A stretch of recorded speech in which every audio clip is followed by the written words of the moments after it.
Okay جی، سو firstly میں ایک حدیث سے اسٹارٹ کرتی ہوں جس میں نبی کریم صلی اللہ علیہ وسلم نے فرمایا کہ جب آدمی ثواب کی نیت سے اپنے اہل و عیال پر خرچ کرے تو وہ اس کے لیے صدقہ ہے. یعنی کہ اگر آپ کسی کو نہیں دے رہے ہو، باہر کسی کو صدقہ نہیں دے رہے ہو، کسی ضرورت مند کو، اپنے اہل و عیال پہ بھی خوشی سے خرچ کر رہے ہو، لائک اپنے بہن بھائیوں کو بلا لیں، اپنے کچھ ریلیٹیوز کو بلا لیں، یا ایون آپ اپنی فیملی کو ہی اچھی طرح بیٹھ کر کھانا کھلائیں، ان کی فیوریٹ ڈشز انہیں کھلا دیں یا پھر ان کی ضروریات کو پورا کر دیں، تو یہ بھی آپ کے لیے ایک صدقہ ہے. نبی کریم صلی اللہ علیہ وسلم نے ایک جگہ پر کیا ارشاد فرمایا کہ تم میں سے بہتر وہ ہے جو اپنے اہل خانہ کے حق میں بہتر ہے، اور میں اپنے اہل خانہ کے حق میں سب سے زیادہ بہتر ہوں. تو سب سے زیادہ فضیلت کس چیز کی ہے کہ آپ اپنے اہل خانہ کے لیے یعنی اپنے اہل و عیال پر خرچ کریں، تو وہ آپ کا سب سے بہتر صدقہ ہے. کیونکہ ہمیں ہمیشہ سے مدد کا سلسلہ اپنے قریب سے شروع کرنا چاہیے. ٹھیک ہے، لائک آپ کے نیبرز میں کوئی ہے، آپ کی فیملی میں کوئی ہے، آپ کے ریلیٹیوز میں کوئی ہے، so firstly you should give in to them. پہلے آپ انہیں دیں. آپ کو چاہیے کہ آپ پہلے ان لوگوں کو دیں جو آپ کے زیادہ قریبی ہیں، اس کے بعد آپ کسی ادر پرسن کی طرف دیکھیں. ایسا نہیں کہ آپ باہر تو بہت لوگوں کو کروڑ روپے کی ڈونیشن دے رہے ہیں اور آپ کے ساتھ بیٹھا ہوا بندہ بھوکا ہے، تو آپ کی خود کی آخرت کس طرح سنورے گی اور آپ کی خود کی نیکی کہاں گئی؟ تو اس لیے آپ نے کوشش کرنی ہے کہ آپ اپنے گھر سے صدقہ دینا شروع کریں ان لوگوں کو جن لوگوں کو ضرورت ہے، یا نہیں بھی ہے تو آپ پہلے اپنے گھر سے شروع کریں، دین آپ کسی اور کو دیں. ٹھیک ہے. اچھا جی، اس کے بعد مجھ سے ایک کوشچن کیا گیا ہے کہ چوری کے مال کا صدقہ قبول ہوتا ہے کہ نہیں. بالکل نہیں ہوتا. چوری کے مال کا صدقہ، چوری کیا چیز ہے، چوری کے بارے میں شریعت میں کیا حکم ہے کہ اس کا ہاتھ کاٹ دیا جائے. بٹ ہمارے ہاں چوری کرنا اتنا کامن ہے کہ ہمیں پتہ ہی نہیں چلتا. ایک پوری گینگ بنا کے کوئی کسی کے گھر میں جاتا ہے، ان کا ہر چیز اٹھا کر لے جاتے ہیں، ایز اے تھیف چوری کر کے ہر چیز اٹھا کر لے جاتے ہیں، اور پھر پتہ نہیں چلتا کہ کس نے اٹھایا اور کیا کیا اور کس کو سزا دیں اور کیا کریں. اور اتنا کامن چیز ہے یہ، اور لوگ اپنے گھر بھر رہے ہیں دوسروں کے گھروں میں چوریاں کر کر کے. لیکن یاد رکھیں کہ چور کے گھر کی جو روشنی ہوتی ہے وہ کبھی نہیں جلتی. چور کو ہمیشہ اپنا تاریکی میں ہی کام کرنا پڑتا ہے. تو آپ نے چوری کے مال سے اگر صدقہ کیا ہے تو وہ آپ کا قبول نہیں ہوگا، کیونکہ یہ حرام ہے. ناحق کسی کا مال آپ لوگوں نے ضبط کر لیا ہے تو یہ آپ کے لیے حرام ہے، اور اگر آپ اس حرام مال سے صدقہ کریں تو وہ بھی آپ کے لیے قابل قبول نہیں ہوگا. اللہ اس صدقے کو قبول نہیں کرے گا. رسول اللہ صلی اللہ علیہ وسلم نے فرمایا کہ جو شخص حلال کمائی سے ایک کھجور کے برابر بھی صدقہ کرے تو اللہ تعالیٰ صرف حلال کمائی کا صدقہ قبول کرتا ہے. یعنی کہ آپ اگر اپنی حلال کی کمائی سے، اپنی خون محنت پسینے کی کمائی سے کوئی بھی ایک پینی بھی خرچ کر رہے ہیں صدقہ کے طور پر، تو وہ آپ کے لیے زیادہ ویلیویبل ہے بجائے اس کے کہ آپ چوری کر کے صدقہ دیں. ٹھیک ہے. اللہ تعالیٰ صدقے کو اپنے داہنے ہاتھ سے قبول کرتا ہے، اور پھر صدقہ دینے والے کے لیے فائدہ میں بھی اتنی ہی زیادتی کر دیتا ہے. یعنی صدقہ دینے والے کے لیے اس صدقے کو بھی بڑھا دیتا ہے اور اس کو آخرت میں بھی اس کے لیے بخشش کا ذریعہ بنا دیتا ہے. بالکل اسی طرح جیسے کوئی اپنے جانور کے بچے کو کھلا پلا کر بڑھاتا ہے تاکہ اس کا صدقہ پہاڑ کے برابر ہو جائے. آپ نے یہ پڑھا بھی ہوگا اور سنا بھی ہوگا، اگر نہیں سنا تو میں آپ لوگ کو بتا دیتی ہوں کہ اگر کوئی انسان جانور کے بچے کو کھلائے پلائے، اس کی اچھی طرح سے پرورش کرے، اسے بڑا کرے اور اس کے بعد اس کا صدقہ کرے، تو وہ اس کے لیے ایک پہاڑ کے جتنا صدقہ کرنے کے برابر ہوتا ہے. تو یہ اسی انسان کے لیے یہ بھی مثال دی جاتی ہے کہ اگر کوئی اپنی حلال کمائی سے ایک کھجور کا صدقہ بھی کر رہا ہے تو وہ اسی طرح ہے کہ وہ ایک پہاڑ کے برابر صدقہ کر رہا ہے. تو صدقہ کی اتنی زیادہ فضیلت ہے. تو اگر آپ اپنی حرام کی کمائی سے صدقہ کر رہے ہو تو وہ آپ کے لیے قابل قبول ہی نہیں ہے، اللہ تعالیٰ اس کو قبول ہی نہیں کرے گا. تو آپ کا صدقہ کرنے کا فائدہ کیا ہے؟ سیکنڈ چیز یہ کہ آپ لوگ جو آج کل سرے عام صدقہ کرنے کا سلسلہ جاری ہوا ہے، موسٹلی رمضان میں نے یہ آلریڈی بھی بہت سارے لیکچرز میں ریپیٹڈلی بات ڈسکس کی، بٹ پھر بھی کنٹینیوسلی مجھے یہ چیزیں دیکھنے کو ملتی ہیں. تو مجھے بہت برا لگتا ہے کہ ہماری سوسائٹی کو کیا ہو گیا ہے کہ ہم نیکی بھی کرتے ہیں تو ضائع کرنے کے انداز میں. یعنی کہ آپ صدقہ کر رہے ہو، کسی کو کچھ دے رہے ہو، آپ یہ نہیں کرتے ہو کہ آپ کسی کو چوری چھپے دے دو، دوسرے کے اوپر اس کا عیب ظاہر مت کرو. کچھ اس طرح کے آپ کی سوسائٹی میں سفید پوش لوگ ہوتے ہیں جو کسی کے اوپر اپنا آپ ظاہر نہیں ہونے دیتے، یعنی انہیں ضرورت ہے کیونکہ وہ اللہ کے علاوہ کسی سے امید نہیں رکھتے. تو اگر آپ ان کی کچھ طرح سے ہیلپ کر رہے ہو، so don't be appear them, don't show them to anyone. کسی کے سامنے انہیں شو نہ کریں. اگر اللہ تعالیٰ نے ان کا پردہ رکھا ہوا تو آپ ان کی پردہ پوشی کیوں کر رہے ہیں؟ اگر آپ نیکی کے طور پر ان کو کچھ ڈونیشن دے رہے ہیں یا کچھ ان کی ہیلپ کر رہے ہیں یا انہیں صدقہ بھی دے رہے ہیں تو آپ کے اس صدقہ دینے کا کیا فائدہ جب آپ نے انہیں ساری دنیا کے سامنے ظاہر کر دیا، سب کے سامنے آپ نے ان کی پردہ پوشی کر دی، بتا دیا کہ اس بندے کو ضرورت ہے، اور وہ بندہ جو اپنے آپ کو عزت کے نام پر یہ سفید پوشی میں چھپاتا آ رہا ہے ساری زندگی سے، تو آپ کے ایک اس عمل کی وجہ سے اس کو آپ کے اس عمل کا دل آزاری ہوگی یا پھر آپ کے اس صدقے کی اس کو خوشی ہوگی؟ بلکہ وہ یہی کہے گا کہ یہ بھی مجھے نہ دیتے جو آپ نے دینا تھا، اگر آپ نے مجھے سب کے سامنے اس طرح فیمس ہی کرنا تھا، اس طرح مجھے سب کے سامنے پردہ پوشی کر دینا تھا۔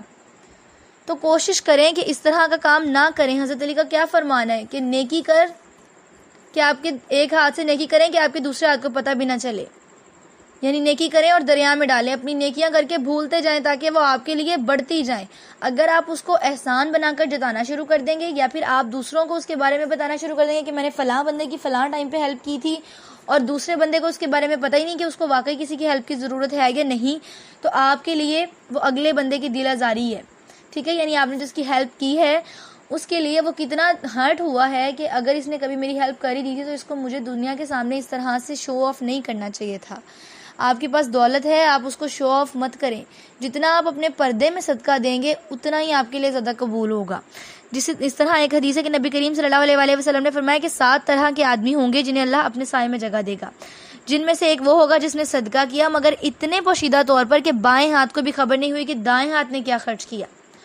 یعنی کہ اگر کوئی آدمی اس طرح سے صدقہ کرتا ہے کہ اس کے بائیں ہاتھ کو بھی پتہ نہیں چلتا کہ اس کے دائیں ہاتھ نے کیا چیز صدقہ کی، کیونکہ آپ نے صدقہ ہمیشہ رائٹ ہینڈ سے کرنا ہے، لیفٹ ہینڈ سے صدقہ نہیں کرنا، ٹھیک ہے؟ اللہ کی راہ میں دینے کے لیے کوئی بھی کام کریں تو اس کو داہنے ہاتھ سے کریں تاکہ وہ آپ کے لیے مبارک ہو، برکت والا ہو۔ تو اگر آپ نے کسی کو ظاہر کیے بغیر چوری چھپے صدقہ دیا ہے تو اللہ تعالیٰ اس کو آپ کے لیے مزید بڑھا دیتا ہے، آپ کی نیکیاں مزید بڑھا دیتا ہے، آپ کے درجات مزید بلند کر دیتا ہے، آپ کی آخرت جو ہے وہ مزید سنور جاتی ہے۔ تو آپ اپنے اتنے سارے پروموشنز کو چھوڑ کر پروموشن، ان چیزوں کو اپنی پروموشن سمجھیں، کیونکہ ہمارے ہاں آج کل نیکیاں کرنا بہت مشکل ہے۔ اگر ہم اتنی نیکی کر کے اپنی جنت میں پروموشن کر رہے ہیں تو ہمیں کیا پڑی ہے کہ ہم اس کو سکپ کروائیں۔ آپ کی کسی جاب پہ پروموشن ہو رہی ہوتی ہے تو آپ کی کوشش ہوتی ہے آپ دنیا کے ہر کام کو چھوڑ دیں اور اس کام کو لازمی طور پر کریں، کیونکہ اس میں آپ کی پروموشن ہے، اس میں آپ کی سیلری بڑھ جائے گی، آپ کا رینک بڑھ جائے گا، آپ کا لیول بڑھ جائے گا، آپ لیڈر لیول پر آ جاؤ گے۔ تو اگر ہم دنیا کی چیزوں کے لیے اتنے زیادہ سینسیٹیو اور اتنے زیادہ کانشیس ہیں تو ہمیں آخرت کے لیے بھی اتنا ہی کانشیس ہونا چاہیے۔ اس کے بعد مجھ سے یہ کوشچن ہے کہ اگر ہم فقیر کو صدقہ دیں تو فقیر تو خود کام کر سکتے ہیں، ان کو چاہیے محنت کریں اور یہ وہ۔ دیکھیں اگر آپ کی نیت صدقہ کرنے کی ہے تو آپ کو اس چیز سے کوئی بھی فرق نہیں پڑنا چاہیے کہ وہ خود محنت کر رہے ہیں یا نہیں۔ میرا خود کا انٹینشن یہ ہے، ہاں جی کی بات ٹھیک ہے کہ جب اللہ کے نبی نے فرمایا کہ اپنے آپ کو اللہ نے ہمت دی ہے، آپ کو اللہ نے طاقت دی ہے، تو آپ خود کام کر کے کیوں اپنے لیے روزی نہیں کما رہے ہیں، یہ بالکل ٹھیک بات ہے۔ لیکن اگر وہ آپ کے دروازے پہ آ گئے ہیں تو اس کو اللہ نے بھیجا، ٹھیک ہے؟ اللہ کے کن فیکن کے بغیر کوئی بھی کام نہیں ہو سکتا۔ تو اگر کوئی فقیر یا کوئی سائل آپ کے دروازے پر آ گیا ہے تو اس کو خالی ہاتھ مت بھیجیں۔ قرآن کریم میں کیا لکھا ہوا ہے کہ نرمی کے ساتھ گفتگو کرنا اور درگزر کرنا اس صدقہ سے بہتر ہے جس کے بعد اس کے دل آزاری ہو، اور اللہ بڑا بے نیاز اور حلم والا ہے۔ یعنی کہ اگر آپ کسی فقیر کو کچھ نہیں بھی دے رہے ہیں تو اس کے ساتھ کم سے کم نرمی سے گفتگو تو کر لیں، کسی سائل کے ساتھ کم سے کم نرمی سے تو بات کر لیں، یہ تو کہہ دیں کہ ٹھیک ہے جی میرے پاس نہیں ہے یا میرے پاس ابھی اویلیبل نہیں ہے، آپ مجھ سے کل لے جائیے گا۔ اپنے لہجے میں کچھ نرمی ان کے لیے اختیار کریں، اگر وہ آپ سے کچھ کہہ بھی دیتے ہیں تو انہیں درگزر کریں، وہ اپنے گردشی حالات سے بہت زیادہ تنگ آ چکے ہوتے ہیں۔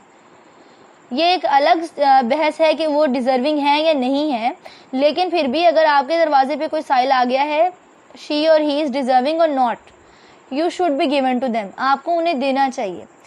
میں کبھی بھی ایسا نہیں سوچتی ہوں، میں اپنا پرسنل ایکسپیرینس آپ لوگوں کے ساتھ شیئر کر رہی ہوں، مجھے بہت سارے لوگ ایون میری فیملی بھی یہ بولتی ہے کہ آپ کو نہیں چاہیے کہ کوئی بندہ ڈیزرونگ ہے یا نہیں، وہ خود اپنا کام کر سکتا ہے تو آپ ان کو بگاڑتی ہیں دے کر۔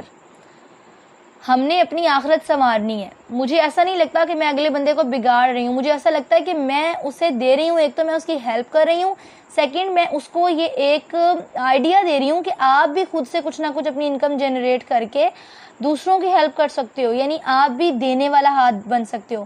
دینے والا ہاتھ ہمیشہ لینے والے سے بہتر ہوتا ہے۔ آپ کسی سائل کو دیں، کچھ اسے اچھی بات بھی بتائیں ساتھ میں، جیسے نبی کریم صلی اللہ علیہ وسلم نے فرمایا کہ آپ کا وہ صدقہ بہتر ہے، یعنی اگر آپ اس کو جسٹ کچھ کہہ رہے ہیں تو وہ آپ کا زیادہ بہتر ہے بجائے اس کے کہ آپ اس کو دے دیں اور اس کے بعد کہیں کہ آئندہ سے ہمارے گھر مت آنا، یا اس طرح کے کوئی بھی برے القابات جو ہمارے ہاں موسٹلی سائلوں کو بولے جاتے ہیں. بہت زیادہ بری بات ہے. کوئی بندہ اپنی مجبوری کی وجہ سے آپ کے پاس آتا ہے، اگر آپ اس کو صدقہ نہیں دے سکتے، کچھ ڈونیشن نہیں دے سکتے، تو انہیں باتیں بھی مت سنائیں جن کی وجہ سے وہ ہارٹ ہوں. ٹھیک ہے، اگر آپ کے پاس کوئی کام ہے تو انہیں کام دیں، کہیں کہ آپ یہ کام کریں، آپ کی خود کی انکم جنریٹ ہوگی، آپ کو کسی کے سامنے ہاتھ پھیلانے کی ضرورت نہیں پڑے گی. لیکن اگر آپ کے پاس دینے کو کچھ نہیں ہے تو کیا آپ انہیں ایک دعا بھی نہیں دے سکتے ہیں؟ ان ریٹرن وہ بھی آپ کو دعا دے رہے ہوتے ہیں. تو کم سے کم اس فرق کو مینٹین رکھا کریں، اس طرح کے کاموں سے بچا کریں. رسول اللہ صلی اللہ علیہ وآلہ وسلم نے فرمایا کہ آپ میں سے بہتر وہ ہے جو صدقہ کرے. ٹھیک ہے، یعنی کہ اللہ کی راہ میں آپ نے صدقہ کرنا ہے. اب صدقہ کا مطلب یہ ہے کہ کوئی بھی صدقہ کر سکتا ہے. آپ کی بیوی بھی صدقہ کر سکتی ہے. لائک مجھے کسی نے پوچھا کہ بیوی کا صدقہ الگ ہوتا ہے اور شوہر کا الگ ہوتا ہے، تو ایسا نہیں ہوتا. بیوی بھی اپنے شوہر کے پیسوں سے صدقہ کر رہی ہوتی ہے، تو شوہر بھی صدقہ کر دے تو شوہر اور اس کی بیوی دونوں کے لیے ہوتا ہے. بیوی بھی صدقہ کر دے تو شوہر اور اس کے اپنے لیے دونوں کے لیے ہوتا ہے. کیونکہ بیوی خود تو کچھ نہیں کر رہی ہوتی نا، اپنے ہسبینڈ کے ساتھ وہ اٹیچڈ ہے، تو اس کا ہسبینڈ ہے جو وہی ان کے لیے انکم جنریٹ کرتا ہے، تو اس کی انکم میں سے وہ صدقہ کر رہی ہے، تو اس کو بھی اس صدقے کا اتنا ہی ثواب ہے جتنا کہ اس کو شوہر کو ہے. ٹھیک ہے. حضرت عائشہ رضی اللہ عنہما فرماتی ہیں کہ رسول اللہ صلی اللہ علیہ وآلہ وسلم نے فرمایا کہ جب بیوی اپنے خاوند کے کھانے میں سے کچھ صدقہ کرتی ہے اور اس کی نیت برباد کرنے کی نہ ہو، یعنی کہ بیوی اپنے خاوند کے لائے ہوئے پیسوں سے جو وہ کھانا لاتا ہے اس میں سے وہ کچھ کھانا کسی کو صدقہ کر دے، لیکن اس کی نیت یہ نہ ہو کہ میں اس کو ویسٹ کرنے کے لیے دے رہی ہوں یا میں اس کا کھانا برباد کر دوں گی، یا میرا شوہر کماتا ہے تو وہ اور کمائے. فضول خرچ نہیں ہونی چاہیے. نیت یہ ہونی چاہیے کہ میں اللہ کی راہ پہ خالصتاً صدقہ دے رہی ہوں، تو اسے بھی اس کا ثواب ملتا ہے اور اس کے شوہر کو بھی کمانے کا ثواب ملتا ہے. یعنی اس کے شوہر کو اس چیز کا ثواب ملتا ہے کہ تم نے کمایا، اور اس کی بیوی کو اس چیز کا ثواب ملتا ہے کہ اس نے اللہ کی راہ پہ خرچ کیا.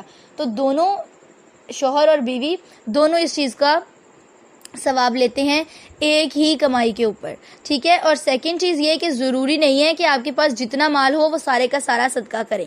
ٹھیک ہے. نبی کریم صلی اللہ علیہ وآلہ وسلم کو بہت صحابہ نے فرمایا کہ نبی کریم صلی اللہ علیہ وآلہ وسلم آپ تو ہم سے اتنا صدقے کے بارے میں بولتے ہیں کہ آپ صدقہ کریں تو ہمارا دل چاہتا ہے کہ ہم اپنا سارے کا سارا مال صدقہ کر دیں.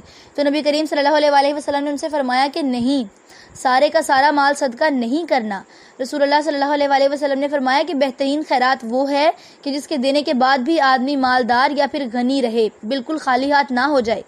یعنی کہ آپ کا بہترین صدقہ وہ ہے جس کو دینے کے بعد بھی آپ کے پاس کچھ بچے، جس کی وجہ سے آپ اپنے لیے بھی سروائیونگ کے لیے کچھ انگریڈینٹس لے سکیں. ایسا نہیں کہ آپ صدقہ اللہ کی راہ میں سارا کچھ پورا گھر اٹھا کے دے دیں اور بعد میں خود لوگوں سے مانگنے کے لیے بیٹھ جائیں. ٹھیک ہے. تو صدقہ آپ نے کرنا ہے اور لازمی طور پر صدقہ کرنا ہے، لیکن اتنا صدقہ کریں جس کو دینے کے بعد بھی آپ کے پاس بھی کچھ بچے. کمپلیٹڈلی نہیں، آدھا صدقہ کریں، اپنے مال سے آدھا کریں، 1/3 کریں، لیکن اتنا کریں جس کے بعد بھی آپ کے پاس کچھ بچ جائے. یعنی کہ نبی کریم صلی اللہ علیہ وآلہ وسلم نے کیا فرمایا کہ بہترین صدقہ وہ ہے جس کے بعد بھی آدمی غنی رہے. یعنی اس کو صدقہ دینے کے بعد بھی آپ کے پاس اتنی اماؤنٹ ہو کہ آپ فردر بھی اگر کوئی آپ سے صدقہ لینے آئے تو آپ اس کو بھی دے سکیں اور اپنا بھی سرکل سروائیو کر سکیں. اس کے بعد یہ مجھ سے کوشچن ہے کہ مرنے والے کی طرف سے کیا صدقہ ہوتا ہے؟ تو ہاں جی، ہو سکتا ہے. اسی طرح ایک آدمی نبی کریم صلی اللہ علیہ وآلہ وسلم کے پاس ہے اور عرض کیا کہ یا رسول اللہ صلی اللہ علیہ وآلہ وسلم، میری والدہ بغیر وصیت کی فوت ہو گئی ہیں اور میرا گمان ہے کہ اگر وہ بات کرتی ہیں تو وہ یہ کہتی ہیں کہ صدقہ کرو، تو اگر میں ان کی طرف سے صدقہ کروں تو قبول ہو جائے گا، یا پھر ان کو ثواب ہوگا یا مجھے ثواب ہوگا؟ تو نبی کریم صلی اللہ علیہ وآلہ وسلم نے فرمایا کہ ہاں، آپ ان کی طرف سے صدقہ کریں، آپ کو بھی ثواب ہوگا اور انہیں بھی ثواب ہوگا. یعنی اگر کوئی انسان مر گیا ہے، کسی کی موت ہو چکی ہے، تو آپ اس کی طرف سے بھی صدقہ کر سکتے ہیں.